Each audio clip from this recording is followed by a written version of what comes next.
యెషయా గ్రంథం 45వ అధ్యాయం.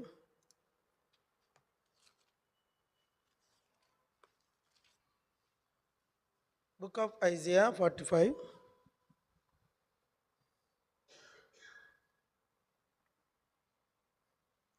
పదహైదవ వచనం చదువుకుంది. ఇజ్రాయేలు దేవా, చదవండి. 45:15. ఇశ్రాయేలు దేవా, రక్షక, నిశ్చయంగా నీవు నిన్ను మరుగుపరుచుకుని దేవుడవై ఉన్నావు. పరలోకపు తండ్రి, మేలకై దృష్టించము, సమయం ఆశీర్వాదకరంగా మార్చు. యేసుప్రభు పెట్టి వేడుచున్నాము తండ్రి. అందరు చెప్పండి. ఇశ్రాయేలు దేవా, రక్షక, నిశ్చయముగా నిన్ను నీవు మరుగుపరుచుకొను దేవుడవై ఉన్నావు. చెప్పండి చూద్దాం.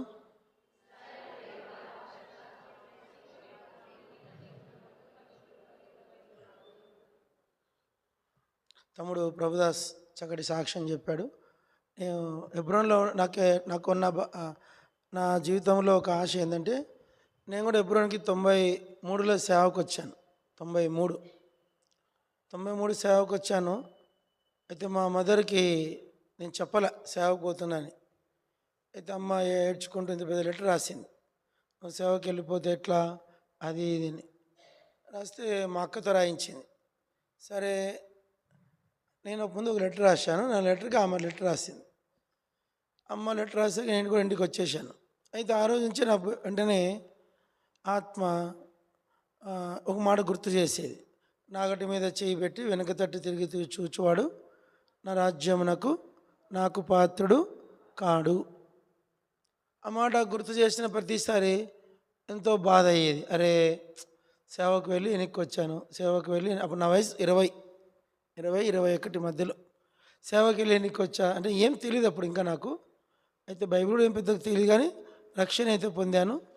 ఆ మాట పట్టుకొని మరలా తిరిగి దేవుడు నన్ను వశపరుచుకొని మళ్ళీ తిరిగి సేవలోకి 1994 జూన్ ఫస్ట్ వీక్లో, జూన్ కాదు, ఏప్రిల్ లాస్ట్ వీక్లో 94 ఏప్రిల్ నేను కూడా సేవకు రావడం జరిగింది. మరి అయితే ఒక విషయం ఏంటంటే, ఆన్లైన్లో వెళ్తుంది. ప్రతిరోజు సేవలో ఏముంటుందంటే మరణం ఎదురవుతుంది. ఏం ప్రభుదాస్ నీకే చెప్పేది, ఏం ఎదురవుతుంది? మరణం అంటే ఈ మరణం కాదు, చచ్చిపోతే మీ అన్న చనిపోయి రైలు బస్ కింద పడి చనిపోయింది, ఆ మరణం కాదు. మనిషిని హత్య చేసేంత మరణాలు, రకరకాల మరణాలు ఉంటాయి. ఒకటి న్యాచురల్ డెత్ ఉంటుంది, ఒకటి మర్డర్ ఉంటుంది, ఒకటి రకరకాల మరణాలు, ఎన్నో రకాలు ఉంటాయి. అంటే కొన్నిసార్లు అనుకోకుండా చనిపోతాయి, యాక్సిడెంటల్గా, చిన్న వయసు చనిపోవడం, ఆశ తీర్చుకోకుండా పెళ్లి కాకుండా చనిపోవడం, ఎన్నో రకాల చావులు ఉన్నాయి. ఆ చావులు కాదు, మనిషిని చంపినంత బాధ కలిగించే సిచ్యువేషన్స్ ప్రతిరోజు ఉంటాయి. చెప్పండి, క్రైస్తవానికి ప్రతిరోజు ఏమెదురవుతుంది? తేజ్పాల్ చెప్పాల. ప్రతిరోజు క్రైస్తవానికి ఏమెదురవుతుంది? మరణం. ఏం మరణం అది? కత్తితో పొడిస్తే చచ్చిపోయే మరణం కాదు, యాక్సిడెంట్ అయితే చనిపోయే మరణం కాదు, హార్ట్ అటాక్ చనిపోయే మరణం కాదు, కరోనా వచ్చి చచ్చిపోయే మరణం కాదు. అవి చాలా ఈజీ.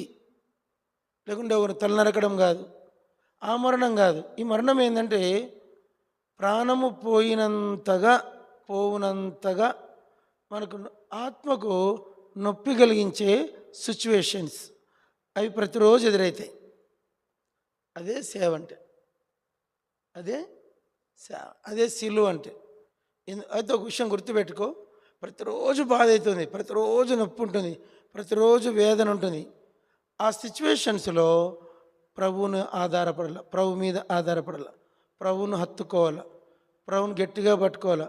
ఏదో ప్రభా నేను నీ కాడ ఎత్తుకున్నాను, మళ్ళీ వెనక్కి పోయేదంటూ లేదు కాబట్టి అంతవరకు నాకు కొనసాగించు అని ప్రతిరోజు అడుక్కుంటుండాల. అర్థమైందా మీకు? ప్రభా తెలుసో తెలియకో రక్షణ పొందిన, ఇప్పుడు తిమ్మన్న ప్రభుని నమ్ముకున్నాక తెలుస్తుంది ఇందులో ఇన్ని సమస్యలు ఉంటాయా అని, ఇందులో ఇన్ని శోధనలు ఉంటాయా అని. ఇప్పుడు నువ్వు సేవకు వచ్చినాక నీకెవరు పూలదండేరు, బా సేవకుడు కదా అని సెల్యూట్ ఏం కొట్టరు, సేవకుడు కదా అని పిలిచికెళ్ళి భోజనం పెడతారని ఎక్స్పెక్ట్ చేయడానికి వీల్లేదు. కానీ ప్రతిరోజు యేసుప్రభు మీదే ఆధారపడాలి. యేసే నా ఆధారం అనుకుంటూ ఆయనను బట్టి ధైర్యం తెచ్చుకుంటూ అదృశ్యుడైన వాడిని నిదానించి చూస్తున్నట్లుగా విశ్వాసంతో కొనసాగుతూ పోవడమే సేవ. రెండవది, సేవలో ఏముంటుంది? నిరాశ. ఇప్పుడు బైబిల్లో చక్కగా సేవకు ఒక మంచి గుర్తుంది. ఏంటంటే ఇశ్రాయేళ్ల మధ్య వారు నడిపించుకుంటూ కనానుకు తీసుకువెళ్ళే మోషే. సేవ అంటే ఏం చెప్పండి? ఇశ్రాయేలుని ఐగుప్తుల నుంచి విడిపించాలా, ఎర్ర సముద్రం దాటించాలా, దాటించిన తర్వాత కనానులోకి చేర్చాలా. చెప్పండి, ముందు చెప్పండి. ఐగుప్తు నుంచి విడిపించాలా. పలకండి అమ్మా, నిద్రపోతారు కదా, నాకు నిద్ర వచ్చింది, మళ్ళీ చంపుకొని అమ్మో మళ్ళీ చెప్పండి. చెప్పండి, ఐగుప్తు నుంచి విడిపించాలా. ఈ పిల్ల అసలే పలకదు ఎప్సి. పలకండి, ఐగుప్తు నుంచి విడిపించాలా, ఎర్ర సముద్రం నుంచి దాటించాలా, కనానుకు చేర్చాలా. సేవ అంటది. మూడు చెప్పండి, చెప్పండి. మూడు నువ్వు గట్టి చెప్పండి చూద్దాం.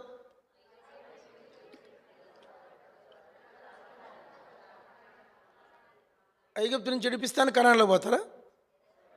ఎర్ర సముద్రం దాటించాలా. ఐగుప్తు నుంచి విడిపించేది ఒక ఎత్తు అయితే, ఎర్ర సముద్రం దాటించేది అది ఇంకా భయంకరం. దాని నుంచి దాటిస్తానే మళ్ళీ ఎదురయ్యేది ఏమిటి? ఎడారి. మళ్ళీ ఏమి ఎదురైంది? ఐగుప్తే బాగుంది, ఆడ కీరకాయలు, దోసకాయలు, బెండకాయలు అన్నీ దొరుకుతాయి. ఎడారిలో ఏం దొరకలే? ఈ సవిసారం లేని ఈ మన్నా. ఆ ఎడారిలోకి వచ్చిన తర్వాత అన్నిటికంటే భయంకరమైంది ఏంటంటే ఐగుప్తు. నేను అనుకుంటే ఐగుప్తు రాజు ఎన్ని రోజులు సతాయించాడు ఐగుప్తు ఇజ్రాయెల్ని. తిప్పి కొడితే నేను అనుకుంటే ఒక 40 రోజులు. ఎన్ని రోజులు ఉండొచ్చు? ఒక 40 days. నాకు కరెక్ట్ తెలియదు, కానీ బైబిల్లో లెక్కలు ఉన్నాయి, నేను చెప్పలేకపోతున్నా. ఓ 40 రోజులు అంతే. ఐగుప్తు రాజు నుంచి ఎన్ని రోజులు విడుదల పొందారు? 40 రోజులు. ఎర్ర సముద్రం నుంచి ఎన్ని రోజులు దాటారు? ఒక్క రాత్రిలో. ఇదేమో 40 రోజులు, ఇదేమో ఒక్క రాత్రి. దాటి వచ్చిన తర్వాత ఏమెదురైంది? ఎడారి. ఎడారిలో ఏముంది? ఐగుప్తు రాజు లేడు, ఎర్ర సముద్రం లేదు. ఉన్నవాళ్ళు ఎవరు? అందరు ఇజ్రాయేలీలే. వాళ్ళతో వచ్చింది సమస్య. ఇప్పుడు వాళ్ళను కనాన్లో చేర్చాల. వాళ్ళు ఎలాంటి వాళ్ళు? కాలుకేస్తే మెడకేస్తారు, మెడకేస్తే కాలు. పొయ్యిలో పెడితే పొంతలో వస్తారు, పొంతలో పెడితే పొయ్యిలోకి వస్తారు. వీళ్ళతో కలిసి వీళ్ళందరితో వాళ్ళేమి నేను అర్థం చేసుకోరు. ఎక్కడికి పోయినా ఇంతే. ఏ సంఘానికి పోయినా ఇజ్రాయేలే ఉంటారు. చెప్పండి, ఏ సంఘానికి పోయినా ఇజ్రాయేలే ఉంటారు. అక్కడ ఐగుప్తీయులు లేరు. ఉన్నారండి? ఐగుప్తుల అడ్రస్సే లేదు. ఉన్న వాళ్ళంతా ఇజ్రాయేలే. కానీ ఇజ్రాయేల్ ఎలాంటి వాళ్ళు? మోషే మీద తిరుగుబాటు చేస్తారు, మోషేని చంపాలని చూస్తారు, వల్ల వెళ్ళిపోవాలని చూస్తారు. ఒకటి కాదు, రెండు కాదు. సంఖ్యాకాండం 33 చదివితే మీకు అర్థమవుతుంది. ఆ ప్రజలందరి యొక్క మజిలీ, వారి యొక్క ప్రయాణములు, వాటిలో మోషే నలిగి ఆఖరికి తానే కనాను చేరలేకుండా అయిపోతాడు. వాళ్ళేమో చేరారు. అదే సేవ అంటే. మోషే అంతవరకు నడిపించిన దేవుడు కనాను ఎదురుగుంది. మోషే నువ్వు దాటడానికి వీలు లేదు, చనిపోవాలన్నాడు. నువ్వు దాటడానికి వీలు లేదు, నువ్వు ఇక్కడే చనిపోవాలన్నాడు. అంటేనే పలకండి, యెహోవా మాట చొప్పున మోషే మృత్యు నొందెను. అంతే, అటు చాలు. ఇంకా మోషే నువ్వు నడిపించింది చాలను నేను అనుకుంటాను. ఏమనుకోకండి. మోషే కూడా కనాన్లోకి చేరింటే ఏం పేరు వచ్చేదంటే, మోషే కనాన్లోకి చేర్చాడు. ఏమొచ్చేది పేరు? మోషే ఏం చేశాడు?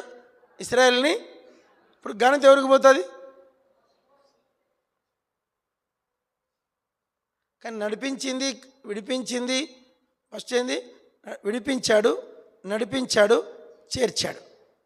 విడిపించాడు అరణ్యములో, సముద్రంలో నడిపించాడు, ఎడారిలో వారికి తీసుకువెళ్తూ కనాన్లోకి చేర్చాడు. యొర్దాను దాటించి కనాన్లోకి తీసుకెళ్ళాడు. అంటే దేవుడు మనం కూడా సేవ అనేవాళ్ళు దయచేసి. ఇక్కడ కొంతమంది పరిచారకులు ఉన్నారు, అందరికీ ప్రభుదాస్ సేవకు పోతున్నాడు, అందరికీ ఒకటే న్యూస్ అనమాట. మోషే క్యారెక్టర్ మనకు అర్థం కావాలి. ఆ ఇజ్రాయేల్ మధ్యలో ఏముంది? అన్నదేముంది? సనుగులు గొనుగులు. మరి 1 కొరింథీ 10వ అధ్యాయం చదివితే మీకు అర్థమే. మొదటి 10 వచనాలు మరి యాత్ర అంతా కలిసి 10 వచనాలు రాశాడు పరిశుద్ధాత్మ. ఆ 10 వచనాలు మీకు అర్థమైతే వాళ్ళందరూ కూడా వాళ్ళే ఉన్నారు. విగ్రహారాధికులు ఉన్నారు, సనిగే వాళ్ళు ఉన్నారు, గొనిగే వాళ్ళు ఉన్నారు, వ్యభిచరించే వాళ్ళు ఉన్నారు, వెనక్కి తిరిగిపోవాలనే వాళ్ళు ఉన్నారు. వాళ్ళందరి మధ్యలో మోషే పాపం ఆయన నలిగి నలిగి నలిగి నలిగి ఆఖరికి తానే కనాల్లో చేరకుండా ముందే చనిపోయాడు. అదే సేవ అంటే. దాన్ని అర్థం చేసుకోవాలి. ఆడ ఎవరి మీద నువ్వు సనగడానికి వీలు లేదు. తీసుకొచ్చింది దేవుడు, నడిపించేది దేవుడు, నిన్ను కూడా నడిపించేది దేవుడు. దేవుని మీదే ఆధారపడాలి. అప్పుడు దేవుడు సహాయం చేస్తాడు. మోషే మీద, అబ్రాహాము మీద ఆధారపడకూడదు, యేసురాజు మీద ఆధారపడకూడదు, కర్మేలు మీద ఆధారపడకూడదు. యెహోవా మీద ఆధారపడినప్పుడు ఆయన దిగి వస్తాడు. అబ్రాహామును చూసి, యేసురాజును చూసి, కర్మేలను చూసి రావద్దు సేవకు. ఎవరి మీద ఆధారపడి రావాలి సేవకు? కేవలము దేవుని మీద ఆధారపడిరా, నీ సేవ ఫలిస్తుంది. నాకన్నా పెద్ద సేవకుడు అయిపోతావు. నేనెంత చోట, నువ్వు ఇంకా చాలా బాలం ఉంది నీకు. చాలా, నాకు 50 ఏళ్ళు వచ్చింది, 40, 35 అనుకుంటా. ఎంత వయసు నీది? 40, ఇప్పుడు 40 వచ్చాయి. కాబట్టి ఇక్కడి నుంచి ఆరోగ్యం కాపాడుకుంటూ కనీసం 20 ఏళ్ళు 25 ఏళ్ళు సేవ చేస్తాం. ఈ 25 ఇయర్స్ దేవుని కొరకు జీవిస్తే దేవుని రాజ్యంలో దేవుడు మెట్టు మెట్టుకు నిన్ను తీసుకెళ్తాడు. అది నువ్వు గుర్తుపెట్టు. ఆ బాబు కోసం కొన్ని చెప్పాను. రెండో విషయంలోకి వెళ్ళిపోదాం. అందరం మనం ఒకసారి మళ్ళీ, ఇజ్రాయేల్ దేవా రక్షక, నిశ్చయంగా నీవు మరుగుపరుచుకుని దేవుడవై ఉన్నావు. ఇది వర్తమానం. టైము 8:10 అయింది. 8:45కి అరగంటలో వదిలేస్తా. అరగంట. ఈ అరగంటలో మీకు నేను చెప్పాలనుకున్నది ఏంటంటే ఈ వచన సారాంశం. ఈ వచనం గురించి చెప్పడానికి ముందు దేవుడు అంటే ఏందో మనకు అర్థం కావాలా. చెప్పండి అందరూ. ఈ వచన సారాంశం చెప్తున్నా, అందరూ పలకండి. ఈ వచనం ఏమిటంటే దేవుడు అంటే ఏమిటో మనకు అర్థం కావాలా. దేవుని క్యారెక్టర్ గురించి ఇక్కడ ఒక చిన్న మాట రాశాడు పరిశుద్ధాత్మను. మరుగుపరుచుకొను దేవుడు. అందరు చెప్పండి. దేవుడు ఏం దేవుడు? అందరు 1 2 3 చెప్పండి. మరుగుపరుచుకోవడం అంటే ఏంటి? మరుగుపరుచుకోవడం అంటే ఏంది? కనబడ్డు ఆయన. చెప్పండి. కనబడ్డు. ఇంకేంది? కనిపించడు.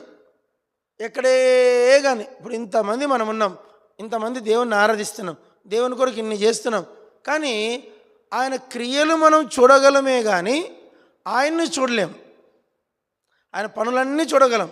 పగటికి పగలు సాక్ష్యం చెప్తుంది, రాత్రికి రాత్రి సాక్ష్యం చెప్తుంది. మళ్ళీ రేపొద్దున పగలు వస్తుంది రాదా? 12 గంటలు పగలు ఉంటుంది. మళ్ళీ రాత్రి వస్తుంది రాదా? 12 గంటలు చీకటి ఉంటుంది. పగలు ఉంటుంది, చీకటి ఉంటుంది. పగలు ఉంటుంది, రాత్రి ఉంటుంది. అంటే మళ్ళీ పగలు వస్తుంది. జీవితకాల ఈ పగలు రాత్రి మనము చూస్తున్నాము అంటే నాకు అనిపిస్తుంది దేవునికి గొప్ప సాక్ష్యాలు.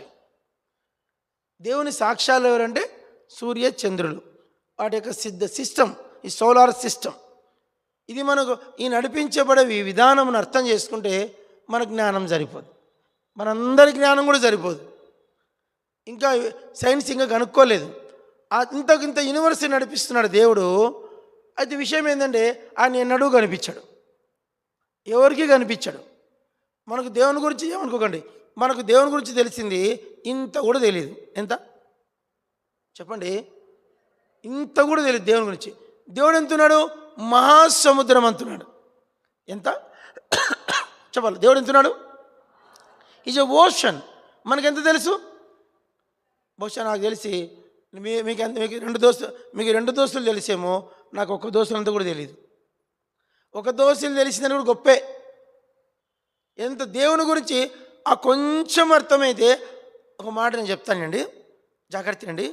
నీకు దేవుడు ఎంత అర్థమవుతాడో అంతలోనే నీ సేవ, నీ పరిచర్య, నీ కుటుంబము, నీ పిల్లలు, నీ ప్రవర్తన, నీ పరిచర్య ఉంటుంది. ఇప్పుడు భక్సింగ్ గారికి ఎంత అర్థమయ్యాడంటే ఇంత అని చెప్పగలం. ఆయనకు ఎంత అర్థమైనాడో ఆయన పరిచర్య కూడా అంతే విస్తరించింది. నేను చెప్తున్నాను, ఈరోజు దేవుడు నా కొరకు ఎంత రక్తం గార్చాడు, నీ కొరకు అంతే రక్తం గార్చాడు. ఈ water bottle Tata copper water bottle India అంతా ఎక్కడికి పోయినా కూడా 20 రూపాయలే. ఎంత? ఇండియా మొత్తం ఎక్కడికైనా 20 రూపీస్ దొరుకుతుంది. దీని వాల్యూ అంతే. యేసుక్రీస్తు మానవుని కొరకు రక్షణ, ఒక మనుషుడు పొందిన రక్షణకు ఎంత ఖరీదు కట్టాడంటే అందరికి ఎంత కట్టాడు చెప్పండి? అంతే కట్టాడు. పుష్పాంటికి ఎంత రక్షణ కొరకు యేసు ఎంత చెల్లించాడు క్రయము, నా కొరకు కూడా అంతే. ఇప్పుడు సుజాత కొత్తగా వస్తుంది, మన్నం సుజాత కొత్తగా జస్ట్ ఒక 2 నెలల నుంచి వస్తుంది. నా కొరకు ఎంత క్రయం చెల్లించాడు దేవుడు, ఈ అమ్మాయి కోసం కూడా ఏం శారదమ్మ నీ కొరకు కూడా అంతే క్రయం చెల్లించాడు. ఇప్పుడు నేనెంత విలువ దేవునికి చెప్పండి? ఇండియాలో ఎక్కడ పోయినా ఈ వాటర్ బాటిల్ వాల్యూ అంతే, కాంటినెంట్ అంతే స్టేటస్ ఉంటుంది, అంతే వాల్యూ ఉంటుంది, అదే వాటర్ ఉంటుంది, అదే ప్యూరిటీ ఉంటుంది. యేసుక్రీస్తు ఇదన్నా తేడా ఉంటుందేమో మైక్రో. యేసు ప్రభు ఇచ్చిన రక్షణ అందరికీ సమానంగానే ఇచ్చాడు. నాకు ఎక్కువ రక్షణ ఇలా, నీకేం తక్కువ రక్షణ? రక్షణానందం వాళ్ళు ఏమన్నారు? ఎప్పుడో మీ మెననేటోళ్ళు హెబ్రోన్ వాళ్ళు వాడిని లాగేశారు, వానికి ఏదో మాయ చేశారు, వాళ్ళు హెబ్రోన్ పిచ్చి పట్టిందన్నారు. బాగానే మంచి మాట చెప్పారు. అదే రక్షణ అంటే. హెబ్రోన్లోనే రక్షణ ఉండేది కాదు, అది నీకు అక్కడ నేను దర్శించింది. ఈ వెలుగు నిన్నేం చేసింది? ఇక్కడ దర్శించింది. ఈ వెలుగు అర్థమైనప్పుడు దేవుని ఉద్దేశం ఏంటంటే మీరందరూ పాస్టర్ దగ్గరికి పోండి, జాగ్రత్త అండి, అందరూ సతీష్ కుమార్ కల్వరి టెంపుల్కి పోండి, అక్కడ మీకు దొరుకుతాడు దేవుడు చెప్పలే. అందరు హెబ్రోన్కి పోండి, అక్కడ దొరుకుతాడని చెప్పలే. ఎవరు ఎక్కడైనా సరే యేసు ప్రభు ఇచ్చే రక్షణను, ఆ వెలుగును సంపూర్ణంగా అన్ని చోట్ల అన్ని స్థలాల్లో కూడా అంతే పొందగలరు. కానీ నీకు ఆయనకున్న సంబంధాన్ని బట్టి, హెబ్రోన్లో పరిపూర్ణమైన వెలుగు ఉంది. ఆ వెలుగులోకి నువ్వు వస్తే మేలు పొందుతావు మేము చెప్తాం, అనుభవంతో చెప్తున్నాం. అది మొదటి విషయం. అయితే మనం ఎక్కడే కానీ జాగ్రత్త గుర్తుపట్టాలా, ఎక్కడే కానీ మనల్ని మనం కనపరుచుకోవద్దు. చెప్పండి, ఎక్కడే కానీ నువ్వు కనపరుచుకుంటున్నావు అంటే, నా గురించి చెప్తున్నా, కనపరుచుకుంటున్నావు అని చెప్తే నేను అనుకుంటాను 1% కూడా కనపరుచుకోకూడదు. ఎంత శాతం చెప్పండి? ఎంత శాతం? ఇప్పుడు ఈ మందిరం ప్రకాష్ అన్న కట్టాడు. ఈరోజు పొద్దున ఒక ఆయన అంటాడు, అక్కడ గద్వాల్లో ఆయన నిలబడి మరి ఆయనకు దేవుడు తోడైనాడు కాబట్టి ఆ మందిరం జరిగింది, ఆ మందిరం కట్టగలిగాడు అన్నారు. ఇప్పుడు ప్రకాష్ అన్న గద్వాలకు వచ్చాడు అనుకో, నాకు చెప్పుకుంటూ వచ్చాడు అనుకో, ఓ 4 ఏళ్ళు దర్శించిపోయాడు అనుకో, ఇంత ప్రయాసపడ్డాడు ఆయన, గ్రౌండ్ నుంచి ఈ మందిరాన్ని అంత పైకి తెచ్చాడు. ఇప్పుడు నేను వచ్చి 5 నెలలు అవుతుంది, ఒక బాత్రూమ్ కట్టలేకపోతాను, ఒక బాత్రూమ్ కూడా కట్టలేకపోతాను. ఇప్పుడు నాకంటే ఆయన బెటర్ అనిపించింది. నాకు ఈజ్ బెటర్ నాకన్నా చాలా విషయాలు బెటర్ ఆయన. అయితే ఇప్పుడు ఆయన వచ్చాడు అనుకోండి, ఏమంటాం? ఎందుకు వచ్చిండు ఆయన? ఎవరు పర్మిషన్ తీసుకొని వచ్చాడు? ఏమంటారండి? ఎందుకు ఇప్పుడు వచ్చి పుష్పమ్మని దర్శించిపోయాడు అనుకో, నాకు తెలియకుండా నేనేమంటా?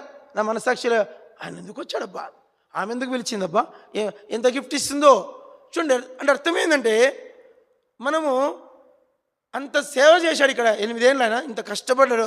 ఆయనకు ప్రభువుకు తెలుసు, ఆయనకు తెలుసు. కరోనా వచ్చి ఎంత సీరియస్ అయ్యి కుటుంబం అంతా సఫర్ అయ్యి మళ్ళీ బతికి బట్టగట్టి ఇక్కడి నుంచి పోయాడు ఆయన. గొప్ప విషయం అది. అయితే అంత క్రయం చెల్లించిన నా అంశం మీద కాన్సెప్ట్ ఏంటంటే, ఆయన మళ్ళీ ఇక్కడికి వచ్చేందుకు ఏం లేదు, రైట్స్ లేవు. అదే హెబ్రోన్ అంటే, అదే దేవుడు అంటే. దేవుడు ఏంటంటే నువ్వెంతన్నా చెయ్యి, ఎంతన్నా చెయ్యి, కానీ నీకు ఎక్కడే కానీ ఇక్కడ ఘనత కలగడానికి, చెప్పండి, నీకు ఘనత కలగడానికి ఆ మాట చెప్పరేంటండి? మీకు బుర్రలు పని చేయట్లేదా? చెప్పండి, వీలు లేదు. అదే హెబ్రోన్ అంటే, అది బైబిల్ అంటే, అదే సేవ అంటే. నువ్వెంతన్నా ప్రయాసపడు. నేను మొన్న వరంగల్కి వెళ్ళాను ఒక పని మీద, చిన్న పని మీద పోయాను. నాకున్న వాళ్ళు అందరూ పిలుస్తారు, ఫోన్లు చేసి, బ్రదర్ మీరు వచ్చారంట, రండి రండి రండి రండి. ఒక పెద్ద అయితే పెద్ద మెయిన్ సంఘ పెద్ద యేసురాజన్ లాగా మెయిన్ సంఘ పెద్ద ఫోన్ చేసి, రండి బ్రదర్ రండి బ్రదర్. నేను అన్న నేను వస్తే లేనిపోని క్రియేషన్స్ వస్తాయి, ప్లీజ్ నేను రానని చెప్పేసి అట్లా దిగినాను, నా పని చేసుకున్నాను, వెంటనే వచ్చేసిన. అని అర్థం ఏంటంటే ఇంకా అక్కడ నాకు ఎలాంటి రైట్స్ చెప్పండి? నేను అక్కడ 8 ఏళ్ళు చేశాను, 8 years. అది ఇంకా మొండి చర్చ్. ఆ మొండి సంఘంలో 8 ఏళ్ళు నేను ప్రయాసపడ్డా, కానీ అక్కడ నాకు ఎలాంటి ఏం లేదు, రైట్స్ లేవు. అదే సేవ అంటే, అదే క్రైస్తవత్వం అంటే. సేవ చేయాలా, వెళ్ళిపోవాలా, సేవ చేయాలా. వాళ్ళు ఇక్కడ చనిపోయే వరకు సేవ చేయి, కానీ ఇక్కడ నాకేం లేవు, ఏ ఘనత తీసుకోవద్దు, ఏ రైట్స్. చాలామంది చర్చెస్లో, మన ఎప్పుడైనా చర్చ చూడండి, ఈ మందిరం కట్టిన వారు ఫలానా వ్యక్తి అని శిలాపలకం ఏమైనా ఉందా? చూడండి అయ్యా, ఒక చిన్న శిలాపలకం తయారు చేసి ఇనాగరేటెడ్ బై ప్రకాష్, ఒక చిన్న ఉంటుంది. ఉండదు లోకంలో ఏముంటుంది? లోక చర్చలు ఏముంటాయి? ఆ ప్లేట్ ఉంటుంది. ఆ నేమ్ ప్లేటు ఈ పలానప్పుడు పలానా ఈ పీరియడ్ ఇక్కడ సేవ చేశారు. కనీసం ఓ చిన్న నేమ్ బోర్డు కూడా లేదు. అదే ఎబ్రోన్ అంటే. ఏ మనుష్యునికి ఘనత? ఇప్పుడు యేసురాజుని ఇక్కడ ఎంత ప్రయాసపడినా ఆయనకు 0.1% కూడా ఘనత పొందడానికి చెప్పండి అన్నమాట. అదే దేవుడు అంటే, అదే సేవ అంటే, అదే క్రైస్తత్వం అంటే, అదే బైబిల్ అంటే. నీకెక్కడే కానీ 0.1% కూడా ఘనత పొందడానికి వీలు లేదు. చనిపోయే వరకు ఆయన కొరకే చేశావు. నేను ఒక అక్క వచ్చింది, ఏం పేరు, ఫిలేమోన్ భార్య. అక్క సాక్ష్యం అని భయం వేసింది నాకు.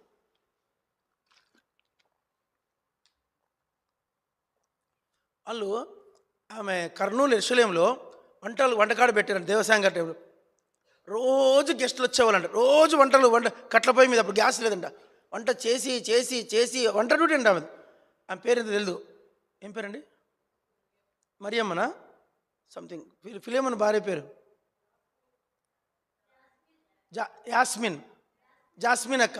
వంట చేసి చేసి చేసి చేసి చేసి ఆ పొగకు ఒక లంగ్ చెడిపోయిందంట. ఆ లంగు చచ్చిపోతుందంటే సిఎంసికి వెళ్ళిపోతే ఆ లంగ్ తీసేశారు ఆమెకు. ఏం చేశారు? ఒక లంగ్ లేదు ఆమెకు. ఇప్పుడు ఈ లంగ్ తీసేసినాక ఇప్పుడు ఇది ఇన్ఫెక్ట్ అయింది. ఇప్పుడు ఈ లంగ్ కూడా ఇన్ఫెక్ట్ అయింది. ఆ లంగ్ కోసము ప్రతి నెల 20,000 ఖర్చు అవుతుందంట. సిఎంసి ప్రతి నెల సిఎంసి పోవాలంట, ప్రతి నెల సిఎంసి పోవాలంట, ప్రతి నెల సిఎంసి పోవాలంట, ప్రతి నెల 20,000 ఖర్చు అవుతుందంట. ప్రయాసపడింది ఎవరి కోసము? కర్నూలు యెరూషలేం కోసం. ఈరోజు కర్నూలు యెరూషలేంలో వాళ్ళకి ఎలాంటి 0.1% కూడా వాళ్ళకి ఎలాంటి, అరే ఈమె ఇంత కట్ల పొయ్యి మీద 20 ఏళ్ళు వంట చేసింది కదా అన్న ఏ విధమైన ఇంక మీరేమంటారు నాకు తెలీదు.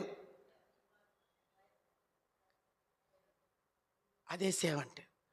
వీళ్ళు ఆశించరు, వాళ్ళు ఇవ్వరు. చెప్పండి, వీళ్ళు ఆశించరు, వాళ్ళు ఇవ్వరు. నేను మన వాళ్ళ మందిరంకి వెళ్ళొచ్చాను. వెళ్ళినప్పుడు మన కనీసము మన రేకులపల్లి మందిరం లాగా లేదు అది. మన రేకులపల్లి మందిరం బాగుంది చాలా, అది పోతే మందిరం అన్న ఫీలింగ్ వస్తుంది. అంత చిన్న రేకులు, ఇంత ఏ బ్యూటీ లేదు మందిరంలో. కోతులు వస్తున్నాయి, అవి వస్తున్నాయి. చిన్న మందిరం ఇంత బాత్రూమ్ లేదు, ఏం లేదు, సేవకు నీళ్ళు లేదు, ఒక గెస్ట్ రూమ్ లేదు, ఏమీ లేదు. జస్ట్ పరదాలు కట్టుకున్నారు. నాకైతే 50 ఏళ్ళు సేవ చేయింది. సేవకు వచ్చి 50 ఏళ్ళు అంటాను. 50 ఏళ్ళ నుంచి 45 ఏళ్ళు సేవకు, ఇన్ని ఏళ్ళైంది సేవకు వచ్చి ఏ ఘనత ఆశించడానికి వీల్లేదు. బక్సింగ్ గారు ఎబ్రోన్ ఎంత బక్సింగ్ అంటే బక్సింగ్ బ్రదర్ అంత చేశాడు. బక్సింగ్ గారు ఎబ్రోన్కి ఆయన పేరు కూడా ఎక్కడే కానీ అక్కడ ఎబ్రోన్లో చిన్న చోట కూడా ఇంత పేరు కూడా లేదు. ఇంత చిన్న పేరు కూడా లేదు. ఒక ఫోటో కూడా లేదు తెలిసి బక్సింగ్ గారు మొత్తం ఎత్తుకండి. ఆయన గదిలో పెట్టారు కానీ ఎక్కడే కానీ ఫోటో ఎక్కడ కానీ లేదు. ఇదే సేవ అంటే, ఇదే క్రమం అంటే, ఇదే దేవుడు అంటే, ఇదే సేవ అంటే. ఎక్కడే కానీ నువ్వు ఘనత పొందడానికి 0.1% కూడా చెప్ప ఎంత ఘనత. ఇప్పుడు తిమ్మన్న ఉన్నాడు. తిమ్మన్న గంజిపేటలో 10 సెంట్ల స్థలం కొని పెద్ద మందిరం కట్టి ఎంత సేవ చేసినా ఎక్కడే కానీ నీవు 0.1% ఘనత పొందడానికి ప్రయత్నము ఎందుకంటే ఇంత సృష్టిని నడిపిస్తున్నాడు ఈ దేవుడు. ప్రపంచమంతా నడిపిస్తున్నాడు. ఆయన 800 కోట్ల మందికి అన్నం పెడుతున్నాడు. అయినా కూడా దేవుడు ఎక్కడే కానీ ఆయన పేరు ప్రకటన చేసుకోవట్లేదు. ఆయన పేరు కూడా తెలియదు అంట. ఒక మాట చదవండి. ఇప్పుడు నిర్గమాకాండం మీకు అర్థమైందో లేదో? మీకు నేను చెప్పేది అర్థమవుతుందా? అర్థమవుతుంది, కాన్సెప్ట్ అర్థమవుతుందండి. నిర్గమాకాండం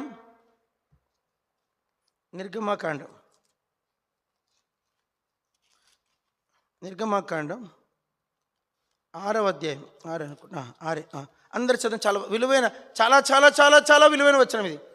బహుశా ఎప్పుడు గ్రహించారు లేదు.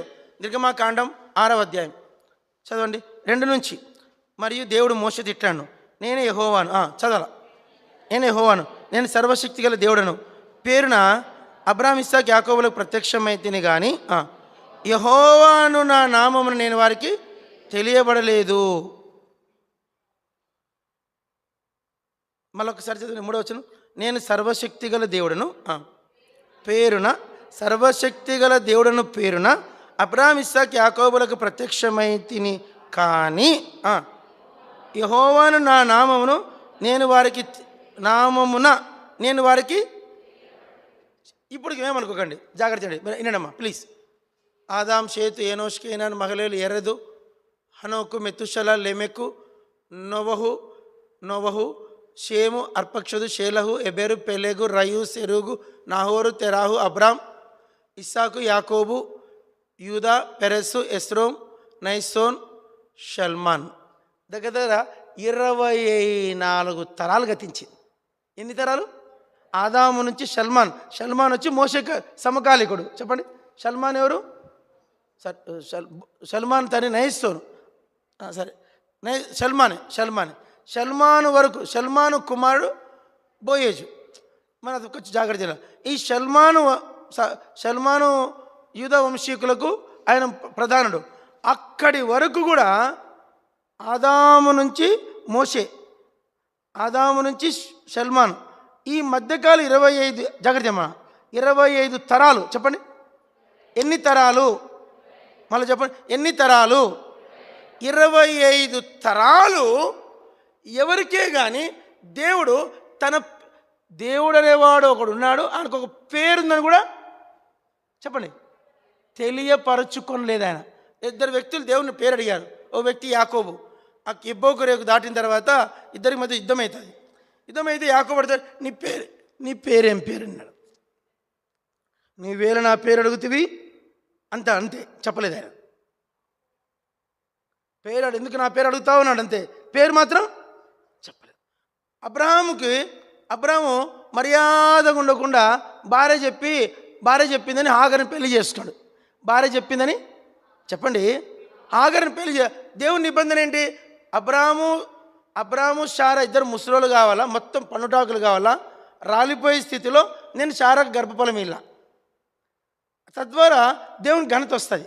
అంటే ముసలోళ్ళకు పుట్టారండి, ఇది ఎలా సాధ్యము, అదే దేవుడు అంటేరా అని చెప్పించడానికి ఆమెను అట్లా వెయిటింగ్లో పెడితే ఈయన తొందరపడి ఏం చేసిండు, హాగర్ని పెళ్లి చేసుకున్నాడు. పెళ్లి చేసుకుని దేవుడు వచ్చాడు. ఏమయ్యా బుద్ధి లేని పెద్ద మనిషి, అందరూ చెప్పండి. ఓ ఏమయ్యా అక్క నిద్రపోతుంది, ఏమయ్యా చిట్టక్క నిద్రపోతుంది, ఈరోజు ఫుల్ నిద్ర. చెప్పండి, ఏమయ్యా బుద్ధి లేని పెద్ద మనిషి. చెప్పట్లేదు, గట్టి చెప్పండి అన్నమాట. బుద్ధి లేని పెద్ద మనిషి, నేను నీకు ఏం చెప్పినా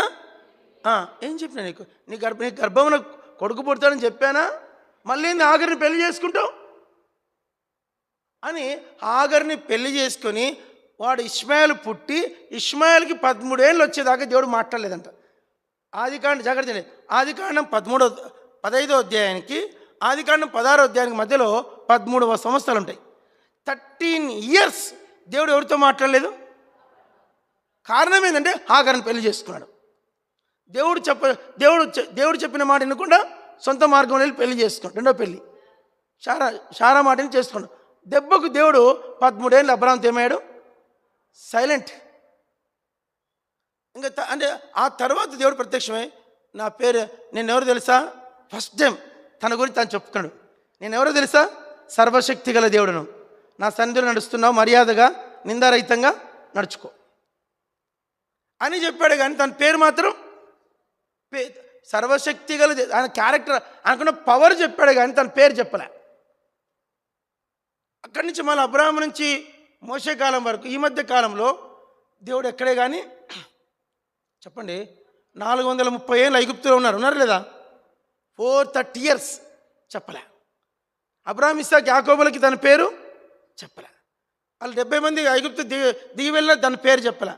ఇంతకాలం 430 ఏళ్ళు ప్లస్ అబ్రాహాము నుంచి ఆదాం వరకు 250 years, 2500 years చెప్పండి. 2500 మోర్ దాన్ అన్ని ఏండ్లు దేవుడు తన పేరు చెప్పాలి. అంటే ఆయనకు మనుషుల ద్వారా ఏ ఘనత పొందడానికి ఆయనకి ఇష్టము. నువ్వేదో నువ్వు ఒక పెద్ద తురుముకానని, నువ్వు ప్రార్థన చేస్తేనే దేవుడు పనులు చేస్తాడని, నువ్వు చేస్తేనే సేవని, నువ్వు ద్వారానే అంత అంత పెద్ద కథ అవుతుందని నువ్వు అనుకుంటున్నావు. నువ్వు ఈ రాత్రి నువ్వు దేహాన్ని విడిచిపెట్టినా దేవుడు తన పని ఏమీ ఆపడం. భక్సింగ్ గారు అట్ ద ఏజ్ ఆఫ్ 84, 85 అందరు అడిగారు, అందరు కూర్చొని, బ్రదర్ నువ్వు మెత్తబడిపోతున్నావు, నీ తర్వాత ఎవరికి ఇచ్చిపోతావు ఈ సంస్థను అడిగారంట. ఎవరికి సంస్థను ఇచ్చిపోతాం? ఇదంతా పెద్ద కథ. ఒకరి పేరు చెప్పారు, రిజిస్ట్రేషన్ చేసేస్తాం, ఈ సంస్థ అంతా ఆయనకి ఇచ్చేసేనంటే భక్సింగ్ అంట no, there is no replace అంట. భక్సింగ్ గారి తర్వాత ఆయన వలె ఈ సంస్థను నడిపించేందుకు మనుష్యుడు లేడు అని చెప్పేసి వెళ్ళిపోయాడు. నాకు అనిపిస్తుంది 40 ఏళ్ళు సేవ చేసిన భక్సింగ్ గారికి ఒక్క మనిషి తన వంటి వాడు చెప్పండి. అందరూ అనుకున్నాడు భక్సింగ్ గారి తర్వాత అమృతరాజ్ అనుకుంటా, జస్ట్ అమృతరాజ్ బెంగళూరులో ఉండేవాడు. ఆయన మొత్తం అనుకుంటా. ఆయన భక్సింగ్ గారు బాగుండగానే బోన్ క్యాన్సర్ చచ్చిపోయాడు. భక్సింగ్ అనుకుంటా నెక్స్ట్ పోనీ ఆయన పోతే ఆయన డాసన్ ఉండేవాడు. డాసన్ ఎంత నమ్మకం, ఎవరో చెప్తారు, డాసన్ గారు వచ్చి ఎవరో చెప్తారు ఎప్పుడన్నా, అంత నమ్మకస్తుంట ఆయన. భక్సింగ్ అనుకుంటా ఈయన నెక్స్ట్ అనుకుంటా. ఒకరోజు ఆదివారము భక్సింగ్ గారికి బాగున్నాడు, అమెరికా పోయాడు పరిచర్యకు. అమెరికా పరిచర్య పోతే డాసన్ ఆ రోజు సండే లీడింగ్. ఆదివారం అందరు కలిసి గెట్ టుగెదర్ ఎబ్రోన్ ఎట్లా చేస్తారంటే, ఇక్కడ అట్లేదు కానీ 10:30కి ఆరాధన ఎబ్రోన్లో. 10:30 కంటే అందరూ 9:45కి వచ్చేస్తారు. 9:45కి వచ్చేసి అందరు కలిసి ప్రార్థన చేస్తారు. చెప్పండి, అందరు కలిసి ప్రార్థన చేస్తారు, టీ తాగుతారు. టీ తాగినాక నువ్వు మెసేజ్ తీసుకో అని చెప్పరు. భక్సింగ్ గారు అడిగేవాడు, భక్సింగ్ గారు ఉన్నప్పుడు అడిగేవాడంట, brother Yesuraj you have any message అనేవాడంట. ఏమండి brother Yesuraj you have any, నీకేమైనా వర్తమానం ఉందా? యేసురాజ్ అన్న, brother God spoke to me today, I have worship message అంట. ఓకే టేక్ ఇట్ అనేవాడు. Brother Samba you have any message అనేవాడంట. సాంబా బ్రదర్ అనుకొని, brother I have message today, table message అనట. ఓకే టేక్ ఇట్ అనేవాడు. వీళ్ళిద్దరు అవి తీసుకుని మిగిలేదు ఒకటి మిగిలితే అప్పుడు భక్సింగ్ థర్డ్ మెసేజ్ చెప్పేవాడు. అలా డాసన్ మీద రోజు వర్షిప్ మెసేజ్ అంట. వర్షిప్ మెసేజ్ చెప్పి అట్లా చైర్లో కూర్చున్నాడంట. మెసేజ్ చెప్పి సండే కూర్చున్నాడు. భక్సింగ్ అమెరికాలో ఉన్నాడు, వేరే వాళ్ళు పెద్ద, ఈయన మొత్తం లీడింగ్. అట్లా కూర్చున్నాడంట. అట్లా కూర్చున్నాడు స్ట్రోక్ వచ్చింది. ఎవరికి? ఆయన చనిపోయాడు. ఆయన ఎవరు అని అనుకున్నారో వాళ్ళంతా అప్పుడు భక్సింగ్ అనుకున్నాంట, నేను ఈ ఫలానా వ్యక్తి అని నేను చెప్పు అనుకుంటే వాడు చచ్చిపోతాడు. జరిగింది ఇది జరిగింది. అప్పటి నుంచి భక్సింగ్ గారు నో మోర్ అంట, ఇంకెవరి మీద అనుకోలేదంట. దీన్ని అట్లా వదిలేసి వెళ్ళిపోయాడు. అంటే నా తర్వాత ఫిలిప్ గారు మొత్తం తర్వాత భక్సింగ్ గారు తర్వాత 28 ఏళ్ళు 28 ఏళ్ళు భక్సింగ్ గారు సిక్ అయిన 84లో సిక్ అయితే 86లో అక్కడి నుంచి 2013 వరకు ఫిలిప్ గారు నడిపించాడు ఎబ్రోన్ని. అంత పెద్ద ఆయన ఒక రోజు వండుకొని అయిపోయింది. ఆయన బెంగళూరుకి సమాధికి వెళ్ళి వచ్చాడంట. వచ్చి కూర్చొని అందరూ కూర్చోనంట, జాగ్రత్త అండి, అందరూ కూర్చోండి కాంపౌండ్లో. ఆ రోజు శనివారం మిడ్ నైట్ చెప్పండి. భార్య అప్పుడు మా ఇంట్లో ఎట్లా జైశీలో ఉండేది. అప్పుడు భక్సింగ్ ఫిలిప్ గారితో 3 అమ్మాయిలు ఉండేవాళ్ళంట. ఒక అమ్మాయి పేరు మేరీ, ఒక అమ్మాయి పేరు ఫీబీ, ఒక అమ్మాయి పేరు పెర్సిస్. 3 భక్సింగ్ ఫిలిప్ గారికి మొత్తం ఫిలిప్ ఆంటీకి కాంపౌండ్లో వాళ్ళు 3 వచ్చారు. ఎవరన్నా పెళ్లిగాని అమ్మాయిలు వాళ్ళు 3 వచ్చారంట. ఫిలిప్ గారు తయారై బైబిల్ పట్టుకొని తయారైపోతున్నాడు. నైట్ మిడ్ నైట్ 12:30కి పోతూ ఉంటే ఫిలిప్ ఆంటీ అడిగిందంట, ఏంది బ్రదర్ ఎక్కడ పోతుందంటే, today I have message worship అనంట. చెప్పండి, టుడే టైం ఎంత? ఇప్పుడు శనివారం రాత్రి 12:30కు 1 గంట అయింది. బ్రదర్ టుడే భార్య అనిందా, బ్రదర్ అంటుందామె, బ్రదర్ ఇప్పుడు time is 12:31, this mid night, morning you take the worship message అంట. చెప్పండి, morning you take the worship message. Okay అని మళ్ళీ చైర్లో కూర్చోడు. కూర్చుంటానే వాట్ ఇంత వెలుగు వచ్చింది ఏనంట. ఇంత వెలుగు వచ్చింది ఏమిటి? ఏమి ఇంత వెలుగు వచ్చింది? ఇన్ని లైట్లు వేసారు, ఇంత వెలుగు వచ్చిందంట. ఏం వెలుగు? ఒకటే ట్యూబ్లైట్ వెలుగుతుంది, ఇంత వెలుగు అంటే ఏంది? అంతలోనే బ్రేకింగ్ ఆఫ్ బ్రెడ్ వస్తుంది చూడండి అని అంట. బ్రేకింగ్ ఆఫ్ బ్రెడ్ వస్తుందంట. ఏంది ఏం మాట్లాడుతున్నాడు ఈయన? అంతలోనే ఇట్లా వాలిపోయి I will build my church ప్రభు దగ్గరికి వెళ్ళి ఒకటే మాట. ఏం కంగారు, తయారై స్నానం చేసుకొని డ్రెస్ చేసుకొని బైబిల్ చేత్తో పట్టుకొని చైర్లో కూర్చొని I will build my church, నా సంఘమును నేను కట్టిన ప్రభు దగ్గరికి వెళ్ళిపోయాడు. అంతే, ఏం లేదు, ఇంక శబ్దం లేదు, ఏం లేదు.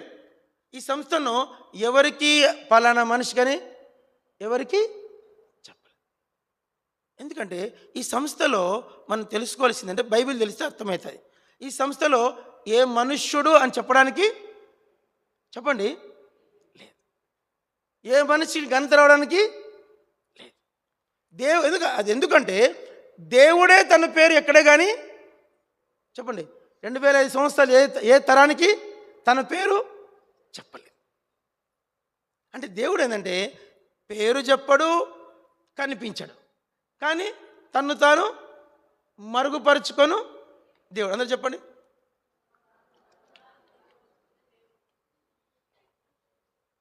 రెండోది, మూడోది చదవండి.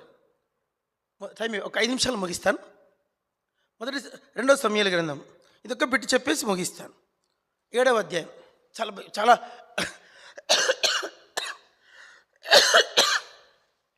ఈ మెసేజ్ సండే చెప్దాం అనుకుని దాచిపెట్టుకున్నా కానీ సబ్జెక్ట్ వచ్చిందని చెప్తున్నా.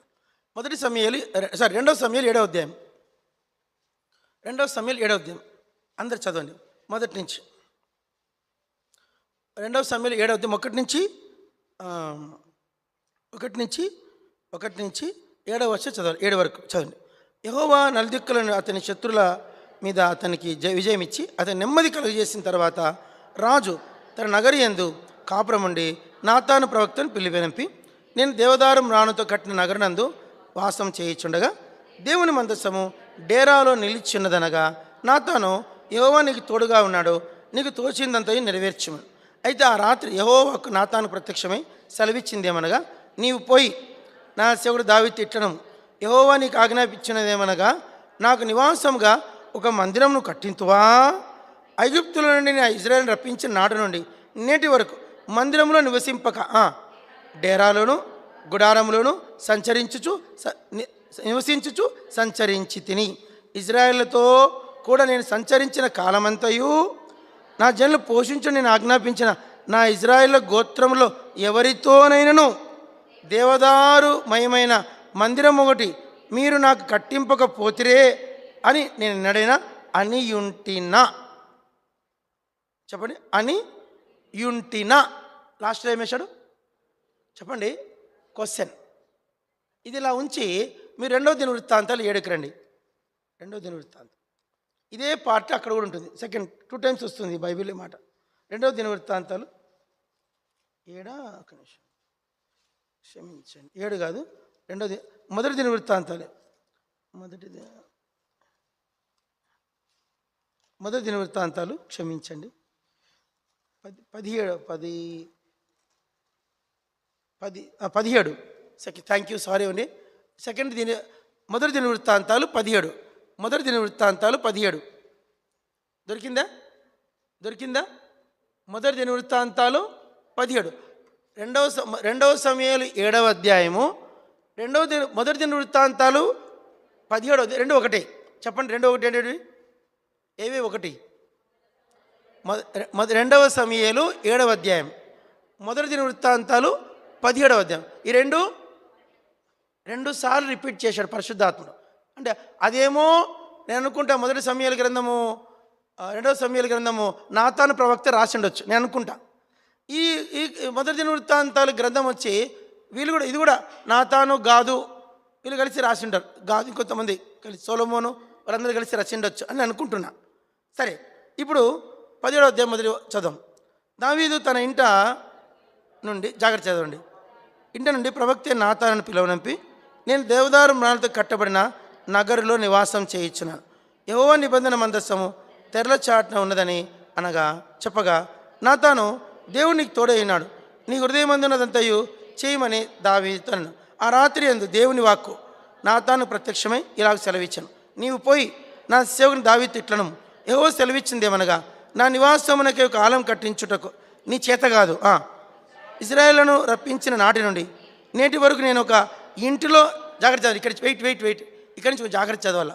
ఇశ్రాయేలును విమోచించిన నాటి నుండి నేటి వరకు, అప్పటి నుండి ఇప్పటి వరకు నేను ఒక ఇంటిలో నివాసం చేయక ఒకానొక గుడారంలోను ఒకానొక డేరాలోను నివాసం చేసి తిని, నేను ఇశ్రాయేలు మధ్యను సంచరించిన కాలమంతయు మీరు నా కొరకు దేవదారు మ్రాణులతో ఆలయం కట్టింపకుంటిరేమని నా జనము మేపవలసిందని నేను ఆజ్ఞాపించిన ఇశ్రాయేలు న్యాయాధిపతులలో ఎవనితోనైనా నేను ఒక మాటైనా పలికితినా అని పలికి ఉంటినా, నేను ఒక మాటైనా. మీరు ఇంటికి వెళ్ళినాక ఈ 2 అధ్యాయాలు ఒకే రోజు 2-3 సార్లు చదవండి, మీకు బ్యూటిఫుల్ స్టోరీ అర్థమవుతుంది. అంటే నేను ఇప్పుడు చెప్తే టైం సరిపోదు నాకు. ఈ 2 అధ్యాయాలు ఒకరోజు పెట్టుకొని దినమంతా మోకాల మీద చదవండి, మాటికి 2 సమయాలు 7వ అధ్యాయం, 1 వృత్తాంతం 17వ అధ్యాయం ఒక 10 సార్లు చదువుకోండి. మోకరించి టైం ఉంటే చదువుకుంటే ఇంకో విషయం అర్థమవుతుంది. ఏమర్థమవుతుందంటే అందరు చెప్పండి, న్యాయాధిపతుల కాలములలో నేటి వరకు. అంటే ఈ మొత్తం అది న్యాయాధిపతుల కాలం ఎంత నాకు తెలిసి 430 ఏళ్ళు. ఎంత బైబిల్లో ఉంది అది. ఐగుప్తులో ఇజ్రాయేల్ ఉన్న కాలం ఎంత? 430. చెప్పండి. అట్లనే న్యాయాధిపతుల కాలం ఎంత? ఎవరెవరు? ఒత్నియేలు, షమ్గరు, యెహూదు, దెబోరా, బారాకు, సంసోను, గిద్యోను, వీళ్ళంతా ఇది ఎంత కాలం? ఈ పీరియడ్ ఏమర్థమవుతుంది? గిద్యోను ఈ పీరియడ్ 430, అది 430. ఇప్పటికీ దావీదు వచ్చాడు. ఎవరు వచ్చారో చెప్పండి? దావీదు వచ్చాడు. ఈ మొత్తం పీరియడ్లో దేవుని మందసం ఎక్కడుందంట? చెప్పండి, ఎక్కడుందంట? ఒక డేరాలో. అన్న చెప్పండి, ఎక్కడుందంట? ఎక్కడుందంట? ఒక చిన్న డేరా. మళ్ళీ చెప్పండి, తెరల చాటున. చెప్పండి, ఒక డేరాలో తెరల చాటున నేను సంచరించి తినే కానీ, చెప్పండి, నేను సంచరించి తినే కానీ నా కొరకు ఒక ఇల్లైనా ఒక నివాసమైనా కట్టమని నేను ఎవనితోనైనా నేను మేపమని చెప్పిన న్యాయాధిపతులతో కానీ, రాజులతో కానీ, ప్రవక్తలతో కానీ ఎప్పుడన్నా నేను నాకు ఒక చిన్న ఇల్లు కట్టమని ఎవరితోన్నా ఒక్క మాటైనా పలికి. దేవుడు నాకు ఈ అధ్యాయం చదివినప్పుడు భయం వేసింది. నాకు ఏమైంది? భయం వేసింది. అంటే దేవునికి ఏ ఆర్భాటము ఉండదు. అది అర్థం. చెప్పండి, దేవునికి ఏ ఆర్భాటము ఉండదు. దేవునికి ఏ కోరికలు లేవు. దేవునికి కనపరుచుకోవాలని లేదు. దేవునికి పేరు చెప్పుకోవాలని కూడా, అర్థమైందా మీకు? దేవునికి ఏం లేదు, పేరు చెప్పుకోవాలని లేదు, కనపరుచుకోవాలని లేదు. కనీసం నాకు ఒక ఇల్లు కట్టమని ఏ ఆడంబరాలు లేవు, ఏ సోకులు లేవు, ఏ కనపరుచుకోవడాలు లేవు. ఇంకో మాట, యేసుప్రభు మీ ఇంట్లో ఉంటాడు అనుకోండి, మీ ఇంట్లో ఉంటాడు అనుకోండి. ఏ రోజు ఒక కప్పు టీ పెట్టమని అడగడంట. Abram, tea తాగాలనిపిస్తుందయా? అడగడు. మీ ఇంట్లో 3 రోజులున్నా అబ్రామ్ ఆకలి అవుతుందయ్యా? అడగడు. ఆకలి అడగడు, టీ అడగడు, గిన్నె నీళ్ళు కూడా అడగడు, ఒక వస్త్రం కూడా అడగడు, కొంచెం రెస్ట్ తీసుకుంటా అబ్బా అని కూడా అడగడు. ఆయన డిఫరెంట్. ఆయనకి ఏ ఆడంబరాలు చూడు. బైబిల్లో నా సొంత మాటలు చెప్పాల, పేరు చెప్పుకోడు, కనాపరుచుకోడు. కనీసం ఒక చిన్న ఇల్లు కడతామంటే కూడా, నువ్వు ఎందుకు కడతావయ్యా, నువ్వు నాకు ఇల్లు కట్టేంత నువ్వు నాకు కట్టింతువా ఏమంటాడు? అసలు చెప్పండి, నువ్వు నాకు ఒక ఇల్లు కట్టింతువా, నాకు ఇల్లు కడతావయ్యా, యూనివర్సే నాది. మీరు ఒకసారి ఆకాశంలో ఎగిరితే తెలుస్తుంది. నేను ఒకసారి ఫ్లైట్లో వెళ్ళేటప్పుడు ఇంగ్లాండ్ నుంచి వచ్చేటప్పుడు, ఇంగ్లాండ్ నుంచి ఇండియాకి వచ్చేటప్పుడు ఆ ఫ్లైటు ఇజ్రాయెల్ దేశం నుంచి పోతా ఉంది. నాకైతే ఒళ్ళు పులకరించింది. కింద నుంచి చూశాను. అది నైట్, పగలగా నైట్ ఫ్లైట్ చాలా బాగుంటుంది. ఇజ్రాయెల్ దేశం మీద పోతా ఉంది. నాకు విధమైన ఫీలింగ్ వస్తుంది, అబ్బా దిగితే బాగుండు అనిపించింది. ఎంత అనిపిస్తుంది అనమాట. మనకు అది కొంచెం డౌన్లో వస్తుంది, కొన్ని చోట దగ్గర కొంచెం డౌన్ పోతుంది, కొంచెం హై పోతుంది, కొన్ని చోట్ల కానీ సిటీ అంతా కనిపిస్తుంది. ఇప్పుడు మెడ్రాస్ మీద పోతే ఫ్లైటు మెడ్రాస్ మొత్తం కనిపిస్తుంది.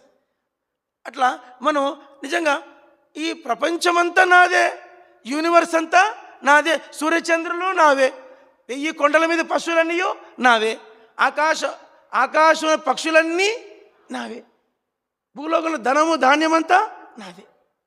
నాకు ఎందుకు అబ్రాహం, నాకెందుకు కర్మేలు వాసులరా, నాకు ఇల్లు కట్టించేంతటోళ్ళ మీరు కట్టింతురా? ఎప్పుడన్నా కట్టమని ఒక్కరితో ఒక మాట అయినా చెప్పానా? అంటే దేవుడు అంతే ఏంటంటే వెరీ సింపుల్ ఆయన.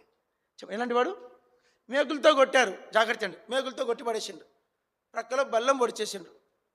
బల్లంతో పొడిచేసి అక్కడ దాకే సీన్ మనకు తెలుసు. ఆ శవం దించుకునే నాదుడు కూడా అందరూ చెప్పండి తెలుగులో, చచ్చి శవమై 3 గంటలు శిలువ మీద వేలాడినాడు. చెప్పండి, బైబిల్ అమ్మ ఆ శవమును దించి ఉందన్నమాట అండి. ఏమండి మార్క్ 15 ఏం రాశారు? ఆ శవమును దించి, అంటే యేసుప్రభు ఏమయ్యాడు? చచ్చి శవమైపోయాడు. శవమైపోయి శిలువ మీద వేలాడుతున్నాడు. జాగ్రత్తనండి, ఆ దేవం ఎట్లా ఉందంటే ఒకసారి గమనించుకోండి. ఆ శిలువలో బైబిల్లో మాట ఉంది, పలకండి, ఆయన తల వంచి ప్రాణము విడిచాను.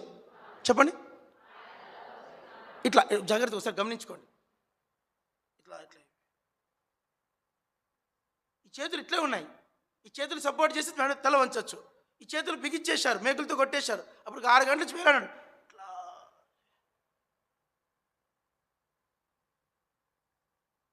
ఎక్స్ప్రెస్లు ఇట్లా లేడు, ఇట్లా అయిపోయాడు. మీరు ఒకసారి ఎక్సర్సైజ్ చేసేవాడు కనీసం మనం ఒక 3 నిమిషాలు ఇట్లా పెట్టలేము. ఎన్ని నిమిషాలు? బల్ల పంచేటప్పుడే ఒక ఇట్లా పెట్ట, ఒక ఇట్లా అంటుంది, మన ఇట్లా ఊరికే ఇట్లా కొంచెం లేట్, ఏసురాజు లేట్ తెచ్చాడు అనుకో, ఎంత లేట్ తెస్తాడు ఇట్లా, ఈ చెయ్యి నొప్పిస్తుంది. ఏమైతే 5 నిమిషాలు ఈ చెయ్యి ఇట్లా పెట్టలేము. యేసుస్వామి 6 గంటలు ప్రాణముతో వేలాడినాడు. ఆ చేతులు ఏమైపోయి ఉంటాయి? మళ్ళీ చచ్చినాక 3 గంటల సేపు శవమై ఇట్లా వంగిపోయింది, తల ఇట్లా వంగిపోయింది. శవం అది, శవంలో జీవం ఉండదు, ఇట్లా అయిపోయింది. తల నేలకు వంచేశాడు. ఆ శవమును దించమని, నా శవాన్ని దించి సమాధి చేయమని కూడా ఎవరిని ఆయన రిక్వెస్ట్ చేయలేదు. ఎవరో దారిని పోయేటోడు అరిమత యోసేపు అంటాడు, అయ్యో ఈ శవం కథ ఏంది ఆలోచించాడు, భయపడ్డాడు. అమ్మో వీళ్ళు వెళ్ళిపోతారు, రాత్రి అయింది, అప్పటికి సాయంత్రం అయింది. చెప్పండి ఏమైంది? సాయంకాలం అయినప్పుడు ఆ శవము దించనుంది, చీకటి పడిపోతుంది. సాయంకాలం ఎంతసేపు ఉంటుందక్క? ఒక అరగంట. 5:30 దాటిందంటే 6 ఎంతసేపు అవుతుందండి? అరగంట చీకటి పడుతుంది. చీకటి పడితే ఏమవుతుంది? పక్షులు వచ్చేస్తాయి, గద్దలు వచ్చేస్తాయి, వల్చర్స్ వచ్చేస్తాయి, నక్కలు వచ్చేస్తాయి, పిక్కు తింటాయి. అయినా నా శవాన్ని దించుకోండి అని ఎవరిని అయినా అందరూ చెప్పండి, నా శవాన్ని దించుకోమని అని ఎవరో దారిని పెట్టాడు. దయదలిస్తే ఆ శవం దించుకున్నాడు, తన సమాధిలో పెట్టుకున్నాడు.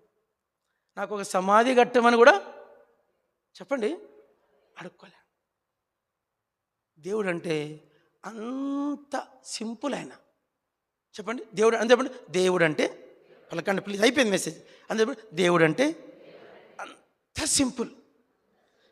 ఏది ఆశించడు, ఏది అడగడు, ఎక్కడ కనపరుచుకోడు, తన మహిమ కొరకు ఏది చెయ్యడు. అదే దేవుడు అంటే, అదే బైబిల్ అంటే. అలా జీవించినప్పుడు పరలోకంలో మనకు మహిమ క్యాలరీస్ పెరుగుతూ ఉంటాయి. ఏం మనుషుడబ్బా, ఏమి భక్సింగారండి. ఎక్కడే కానీ తను బైబిల్ నియమానికి వ్యతిరేకంగా ఒక పని చేయలేదు. అంత పెద్ద సంస్థ కట్టాడు కానీ నెక్స్ట్ ఎవరికి అప్పగించకుండానే వెళ్ళిపోయాడు. దేవుడు అంటే మనకు, దేవుడు అంటే మన ఏదో గుట్లో పెట్టి కొబ్బరికాయ కొట్టి ఊది పెట్టుకొని దండం పెట్టి ఊది బత్తులు పెట్టి హారతి ఇచ్చి పోతారే, అట్లాంటి వాడు కాదు ఆయన. ఆయన మనకి ఇంకా ఇంత, ఆయన మహాసముద్రం. నీకు నాకు ఎంత అర్థమైందో ఆ లెవెల్లోనే మన సేవ ఉంటుంది, ఆ లెవెల్లో మన బతుకుంటుంది, ఆ లెవెల్లోనే మన మాటలుంటాయి, ఆ లెవెల్లోనే మన సమర్పణ ఉంటుంది, ఆ లెవెల్లోనే మన సేవ ఉంటుంది. ఏం ప్రభుదాస్ నీకే చెప్పేది, నీ బతుకును బట్టి నీ సంఘం ఉంటుంది, నీ బతుకును బట్టి నీ పిల్లలు ఉంటారు, నీ బతుకును బట్టి నీ కుటుంబం ఉంటుంది, నీ బతుకును బట్టి నీ భవిష్యత్తు ఉంటుంది. అది ఏదైనా సరే అది నీ లెవెల్ని బట్టి అన్నీ ఉంటాయి. లెవెల్ అంటే ఏంటంటే దేవుని నువ్వు ఎంత గ్రహించినావు, దేవుని నువ్వు ఎంత గ్రహించినావు. అందుకే చప్పుడు నోరు మూసుకున్నావు, తప్పైంది క్షమించు, నా కుటుంబాన్ని జ్ఞాపకం దయచేసి నా కుటుంబాన్ని నీ ఆశీర్వాదం చేత నిత్యము ఆశీర్వదించని చెప్పి క్లోజ్ చేశాడు. మందిరం మాత్రం చెప్పరండి, మందిరం మాత్రం కట్టలేదు. దాని జోలికే అది దేవుడు అంటే. మనకు ఎంత అర్థమైందో దాన్ని బట్టి మీ కుటుంబాలు, మీ పిల్లలు, మీ సేవ, మీ భవిష్యత్తు, నీ యొక్క నిత్యత్వములో స్థితి, చెప్పండి, నిత్యత్వములో స్థితి.